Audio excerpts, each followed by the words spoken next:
You're listening to Sonatas and Soundscapes, your source for classical music on the weekdays here on South Carolina Public Radio. This program is made possible in part by the Paul M. Angel Family Foundation. Recording in the Wells Fargo studio here at SC Public Radio in Columbia, I'm Bradley Fuller.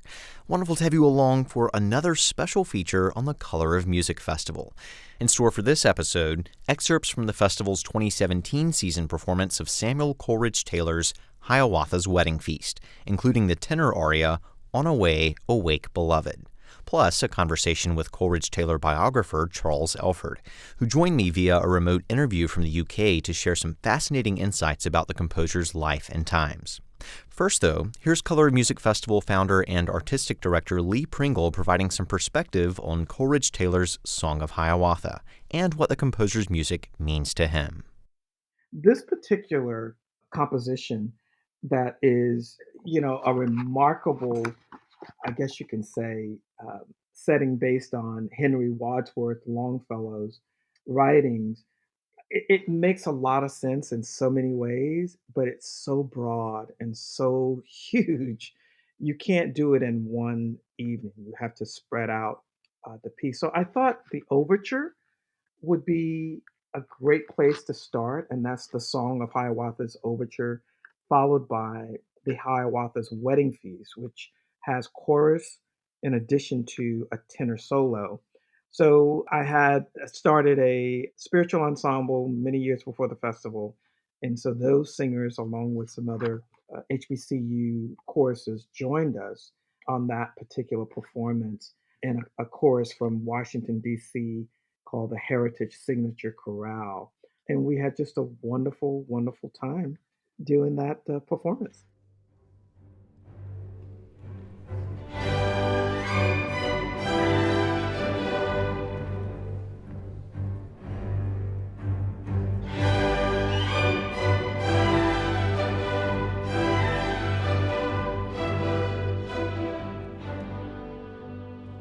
So the highlight for me about that particular evening was having children from the Charleston Development Academy.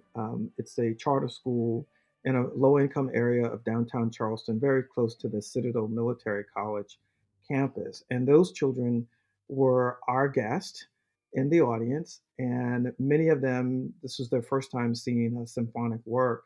And it brought a lot of joy to my heart to know that there were young Black kids at an age like I was when music was, introduced into my life in that way, to go to their first concert, and the major work on the program that they had in their hand was of a gentleman that looked like them. He literally has what we would call an afro in his picture, one of the pictures of Samuel Coleridge Taylor. So that really touched my heart, and it was a very, very transcendent moment for me.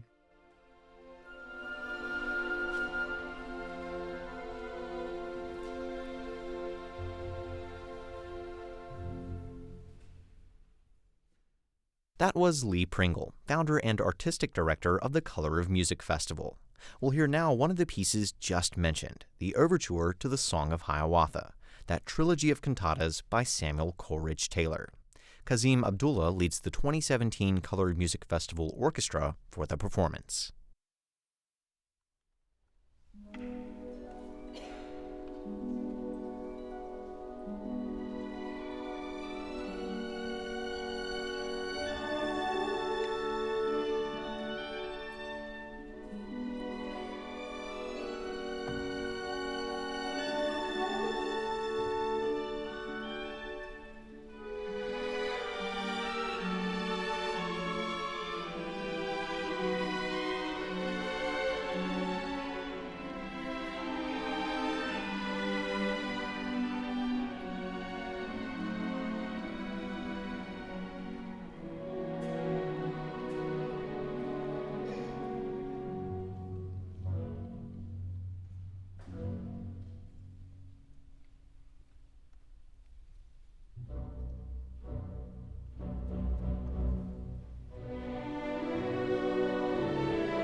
That was the Overture to the Song of Hiawatha by Samuel Coleridge-Taylor.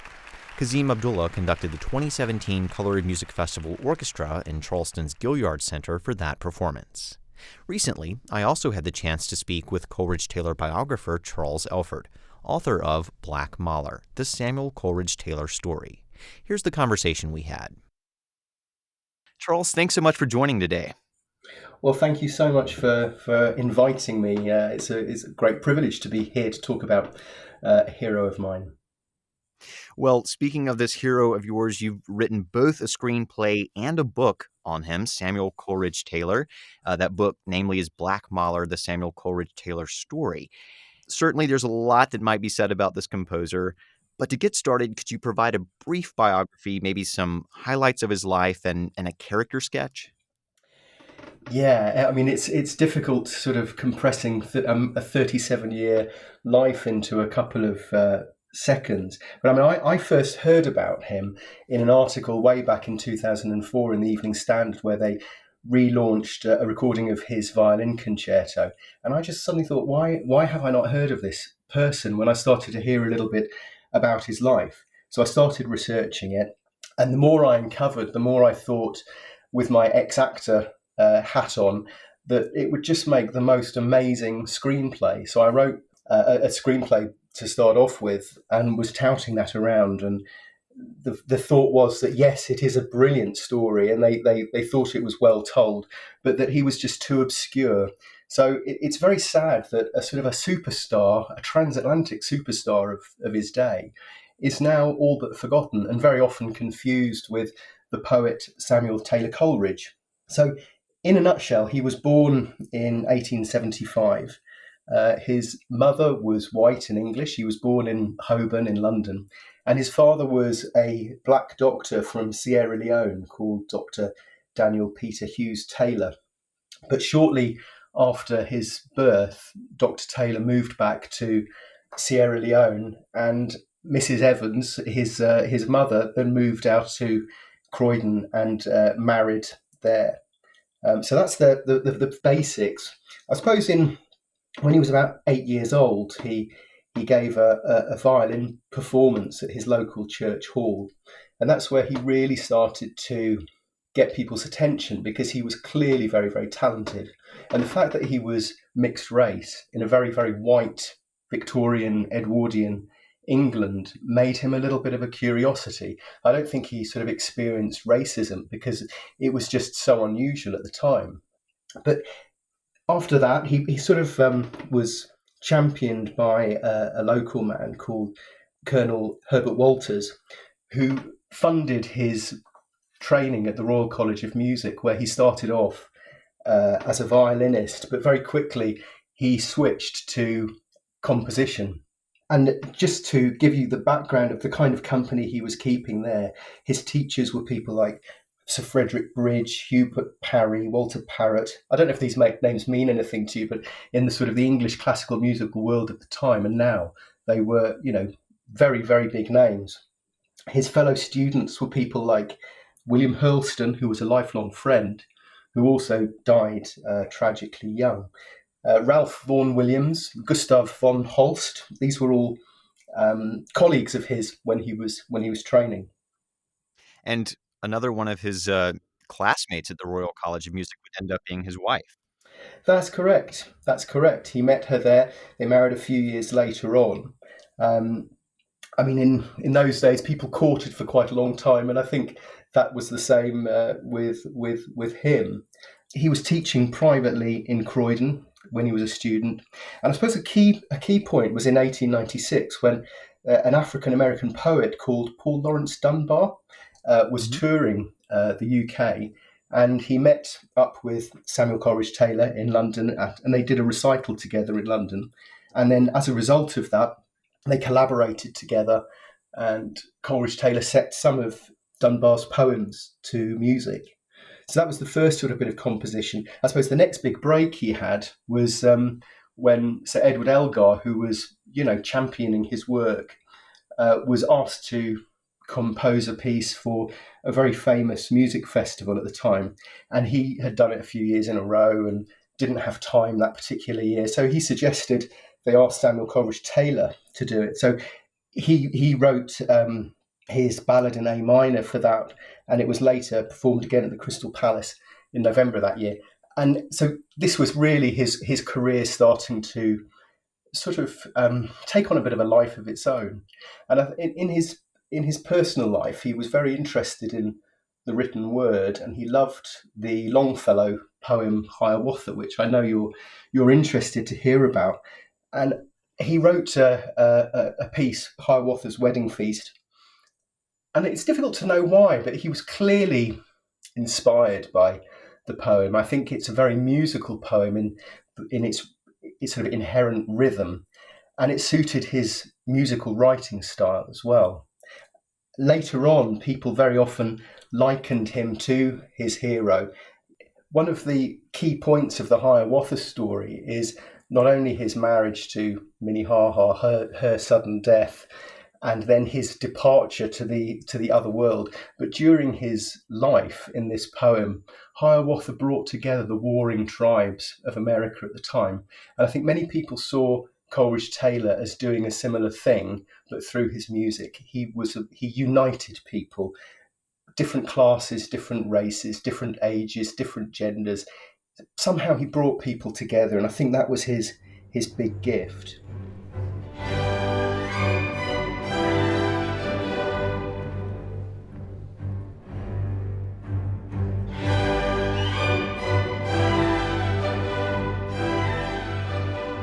He was a peacemaker. There's a guy called Havergal Bryan who basically who knew him personally and said quite a lot of things about him. And he described Coleridge-Taylor as being everything like Hiawatha. He was very, very similar in many ways in the way he sort of united people. Well, this is a fascinating point you're making, because already if you look at kind of what's going into his trilogy, the Song of Hiawatha, there's a composer of mixed race background, English mother, Sierra Leone father, and then he's setting a work by a white American poet, Henry Wadsworth Longfellow, which is in turn inspired by Native American folklore. So there seems to be all these cultural influences here. Would it be too much of a stretch to liken this to the West Side Story of its day? I don't think it would be a stretch at all. In that original article that I mentioned by Norman Lebrecht, he was saying that Coleridge-Taylor was a bit like an Andrew Lloyd Webber of his day. He was a megastar. And I think one of the things that was so popular about him was, at the time, there were choral societies all over the country. And I think they were probably getting a little bit sick of singing things like Handel's Messiah year after year. So when a wonderful piece of choral music came along with a sort of a secular background to it that was fun to sing and easy to sing, it just took off. It took on a life of its own. It was very, very new at the time, and it was hugely popular. He did make a mistake. He was a young man. He was just coming out of college, and he did make the mistake of selling it directly to Novello for an outright fee. So he didn't ever benefit from getting royalty payments from it. And I worked out, basically, he sold it for 15 guineas, which is the equivalent of about £2,000 today, or just under $3,000 in the US. So it's a significant amount of money, but he could have been the equivalent of a multi-millionaire if he'd not sold the rights outright to Novello and had, received royalty payments. But this was a kind of a mistake which he repeated a few times. He wrote The Death of Minnehaha, and that was premiered by the Royal Choral Society in 1899. And then he made it a trilogy with Hiawatha's Departure in 1900, and performed it as a trilogy with a new overture. And I think by this point, some of his early champions possibly saw him as a little bit of a threat. Elgar was very, very scathing of Hiawatha's Overture, because it totally eclipsed Elgar's premiere of The Dream of Gerontius when it came out. He actually described it, Hiawatha's Overture, as rot, which isn't very flattering at all.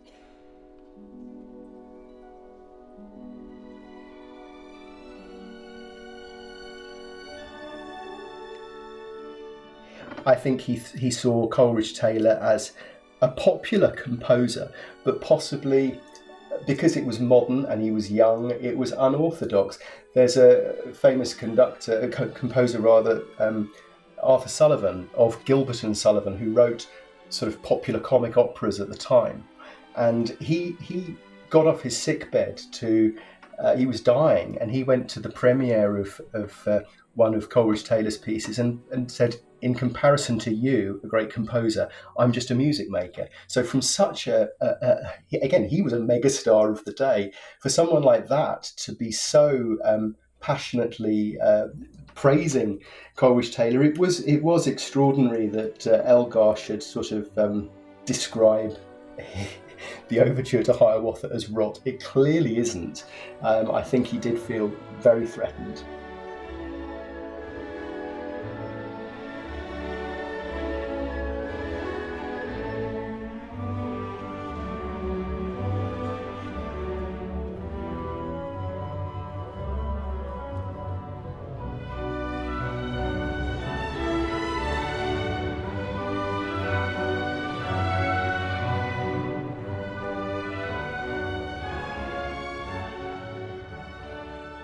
Well, I mean, in his fame starting, you mentioned Hubert Parry of Jerusalem fame. I think that's a piece that a lot in America would know as well. And Arthur Sullivan of Gilbert and Sullivan, of course, all those comic operettas, they're fans from the start. But this isn't just a hit with the critics, the musicians who know about it, but really popular. Like you said, it's a popular hit in England, but also it makes its way to America as well. Well, that's right. Something slightly different happened in America, which is fascinating, because he didn't really experience racism in the UK. As I say, he was seen more as a curiosity, I think. And there's a lovely story where he was on a train going to Rochester in Kent, which is where I live, from London. And it was quite a long train journey, and he was sitting opposite a clergyman, a vicar. And this person was trying to strike up a conversation with Coleridge-Taylor.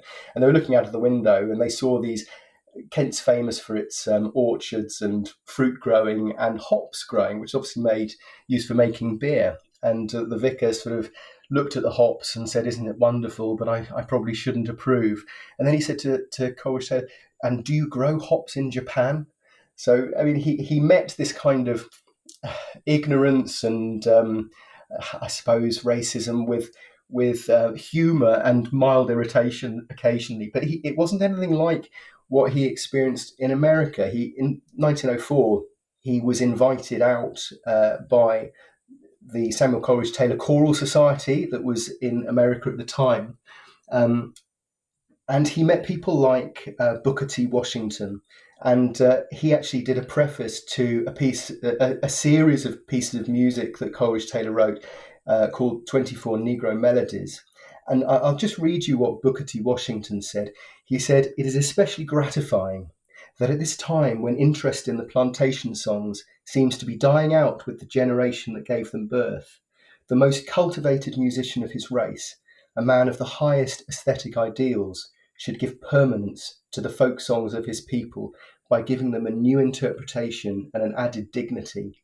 And Coleridge-Taylor himself said that what Brahms did with Hungarian folk music and what Dvorak did for Bohemian folk music and what Grieg did for the Norwegian folk music, this is what he tried to do with these African-American spiritual songs of that slave generation. And there's another bit I'd like to read to you, which again I think just gives that sense of what he meant to people in America. It was when he was conducting in Washington in the US, and a correspondent reported, and this is what this correspondent said at the time: "When Samuel Coleridge-Taylor of London walked upon the platform of Convention Hall last Wednesday night and made his bow to 4,000 people, the event marked an epoch in the history of the Negro race of the world. It was the first time that a man with African blood in his veins ever held a baton over the heads of the members of the great Marine Band. There, too, was a chorus of more than 200 voices, the best aggregation of singers, white or coloured, Washington has ever seen. And what a wonderful performance did band, chorus, soloists and leader give. The whole affair was simply indescribable, and we may never see its like again. The occasion was an inspiration." So he was seen in a very different way, I think, in America to how he was seen in the UK, where he was just a teacher, composer, lecturer, writer. In America, he meant so much more. We'll listen now to some of the music that made Coleridge-Taylor mean so much to so many. This is an excerpt from his Hiawatha's Wedding Feast, the first cantata in his trilogy, The Song of Hiawatha. Kazem Abdullah leads the 2017 Color of Music Festival Orchestra and Chorus for this performance.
That was an excerpt from Samuel Coleridge-Taylor's Hiawatha's Wedding Feast, performed by the 2017 Color of Music Festival Orchestra and Chorus under Kazem Abdullah. We'll return now to a conversation with Samuel Coleridge-Taylor biographer Charles Elford, who fills us in on the composer's time here in the United States. I think he was seen as a cultural hero. It was unprecedented. He came again. That his first trip was in 1904. The second one, he was invited out again, and he toured and conducted at St. Louis and Detroit, Pittsburgh, Washington, Milwaukee. He went to Toronto. He was seen very differently there. He was seen as a cultural icon. On a slightly sad note, I think around this sort of time, that a little bit of his spark, I think, of the man actually began to leave him. It was around 1906, I believe, that Paul Laurence Dunbar died. And I think that shook him, because this wasn't an old man, and Paul Laurence Dunbar had developed TB and was working as a librarian, and I think he had an alcohol problem at the time as well. So he saw an early collaborator of his on a downward spiral, who eventually died. And the other one was William Hurlston, who was a great friend all his life, who at this point was a conductor and teacher at the Royal College of Music, where they both studied. He had a massive asthma attack on the steps between the Royal Albert Hall and the Royal College of Music, and just died on the spot, aged 29. And I think that devastated Coleridge-Taylor. He carried on teaching. His workload was, it was staggering when you look at how he was traveling, the fact that he was writing, he was conducting, he was lecturing, teaching. And around this time again, some more Americans sort of got wind of him. There was a Carl Stokel, who I think was in Boston, again paid for another trip for him to come out. This was around 1911, and obviously he died in 1912. So this is getting towards the end of his life. He's 36 years old at this point.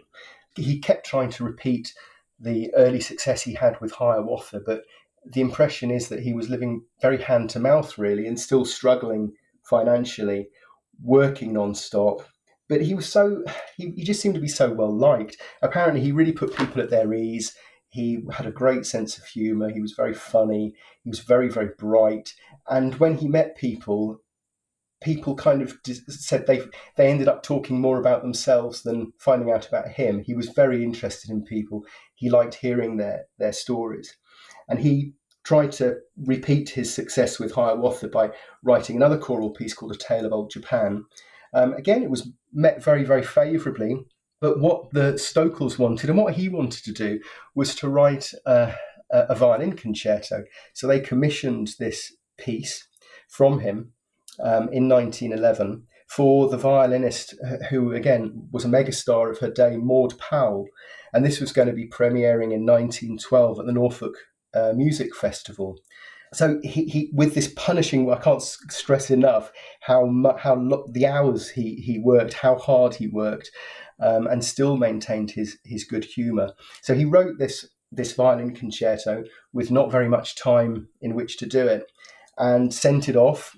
And remember, everything's going by boat. There was no internet. There was no telephone.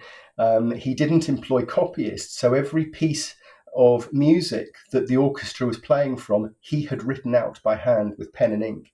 So this was sent off eventually to the Stokels in March 1912.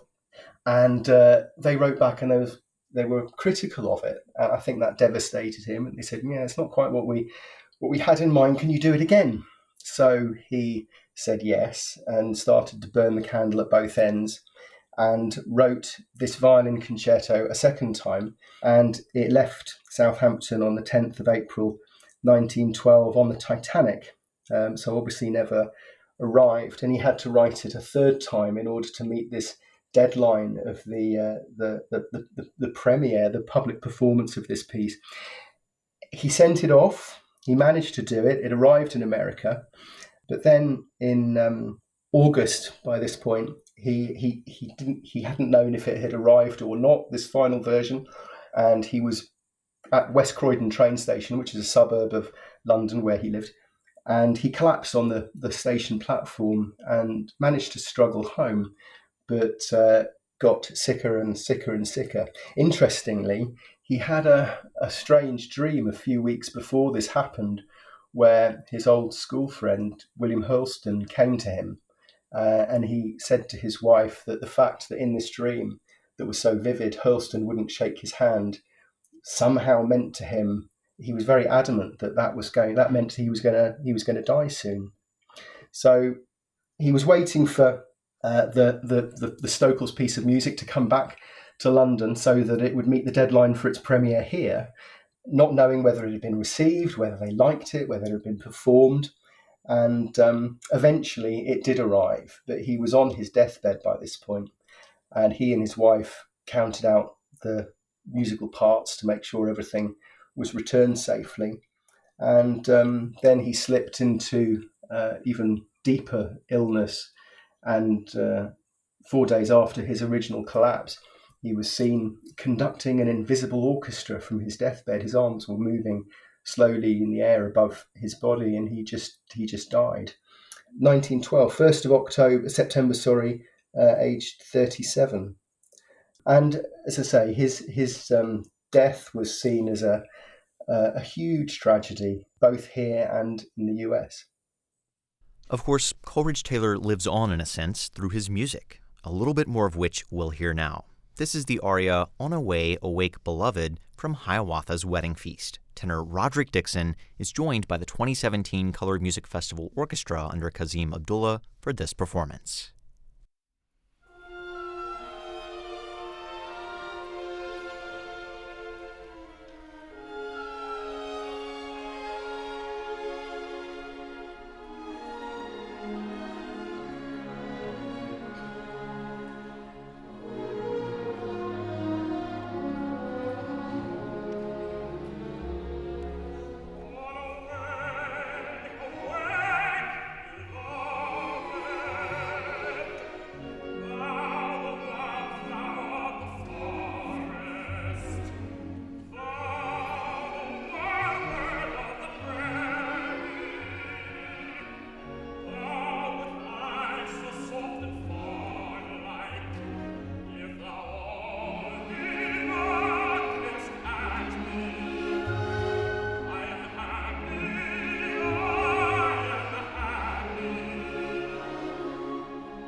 Tenor Rodrick Dixon performing there alongside the 2017 Colored Music Festival Orchestra under Kazem Abdullah on Away, Awake, Beloved from Samuel Coleridge-Taylor's Hiawatha's Wedding Feast. We return now to a few more words from Charles Elford, a biographer of Samuel Coleridge-Taylor, who fills us in on the legacy of the composer. Although it was a very different time, there are things which just seem so familiar to us today. And as I say, it did feel terribly unfair that he had slipped into obscurity. Just to give you an idea of the legacy of his life, apart from the music which he left behind. The first thing I have to say, this is quite an interesting one. Elgar wrote to Sir Charles Villiers-Stanford, who ran the Royal College of Music. And Elgar was basically in his letter saying, how well musicians were treated by their publishers. And Stanford angrily replied, and I'll read this to you. He said, "I am of course glad that your experience leads you to think that the big publishers are often everything that is considerate.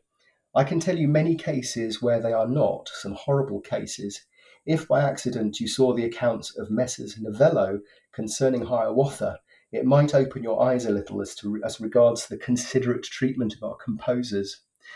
So, I think a lot of modern artists today who feel that they've been ripped off by their agents or publishers would be able to relate to that. And certainly his wife started a letter writing campaign to the London Times and to anybody who'd listen, basically saying that she should be entitled to some sort of royalty from his music.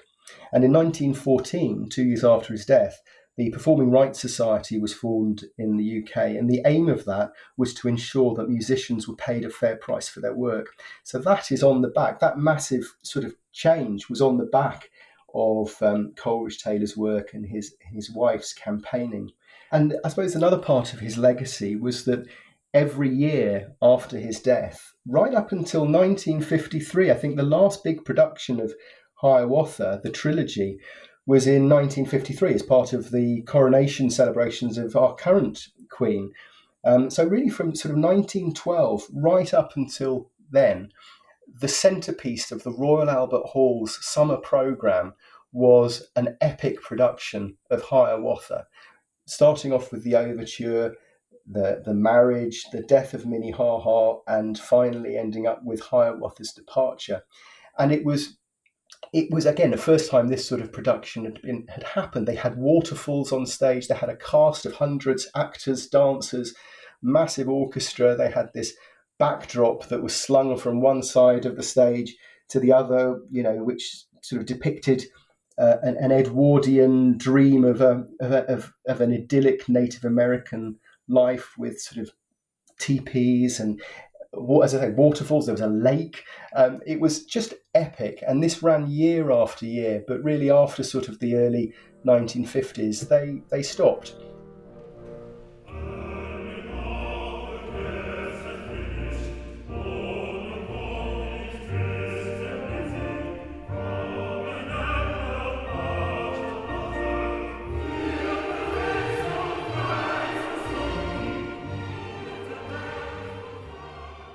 I felt it when I read that article in the Evening Standard back in 2004, that this is a person who doesn't deserve to be forgotten.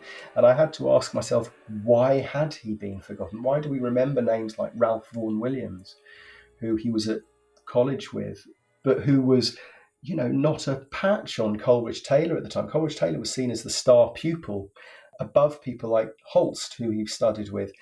Why do we remember names like Ralph Vaughan Williams and Edward Elgar, and we don't remember names like Coleridge-Taylor. And I have to say, the only conclusion I can draw is that somewhere along the line it was because of his race.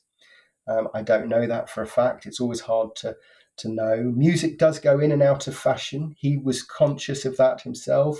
He talked about the ebb and flow of sort of musical taste. But I think it's time that his life story and his contribution to the world of arts and race relations. I haven't really touched on his activism work. I mean, he was a founding member of a monthly publication called the African and Orient Review. He ran Pan-African conferences in London as well. And I suppose the last thing I'd like to say is really what his gravestone says, which is in a cemetery in Croydon, which was his home for his whole life and quite close to where I was brought up. And again, I was surprised when I heard that there was this great man that just lived a few miles away from where I was born and brought up, and I hadn't ever heard of him. But his gravestone just says, "Too young to die. His great simplicity, his happy courage in an alien world, his gentleness made all that knew him love him." And I think that really just sums him up. He was not only a great composer, he was not only a great musician, he was not only a great activist, he was not only great at bringing people together, but I think he was just a thoroughly nice bloke. He was kind, gentle, very, very bright, very, very funny. He was a lovely father, apparently, to his 2 kids. And his daughter, Gwendolyn, later changed her name to Avril. She would perform in the chorus at these Royal Albert Hall performances right up until they began to peter out in the 1950s. So, as I say, he really doesn't deserve the obscurity that he has now. And I think something is beginning to change. There's an orchestra called Chineke, and they start every one of their recitals with a piece by Samuel Coleridge-Taylor. So may he go from strength to strength. I think maybe it's time that he had a little bit of a renaissance and that he came back into the public consciousness a little bit. One other thing I forgot to say, actually, when he went to America, he had a private audience with President Theodore Roosevelt, which again was an unprecedented honour. And it just makes me think, in a way, how far we've come and how much further we still have to go in terms of breaking down segregation and racism and, realising that underneath it all, we're all pretty similar. Well, Charles, I think we could talk a lot more about the life and legacy of Samuel Coleridge-Taylor, but we'll have to leave it there for today. Thanks so much for all the fascinating insights and for all the work you've put into bringing more attention to this composer. Well, thank you very, very much indeed for having me. That was part of a conversation I had with Charles Elford, author of Black Mahler, the Samuel Coleridge-Taylor Story. That does it for today's program of Sonatas and Soundscapes. Thanks so much for joining me, and until next time, take care.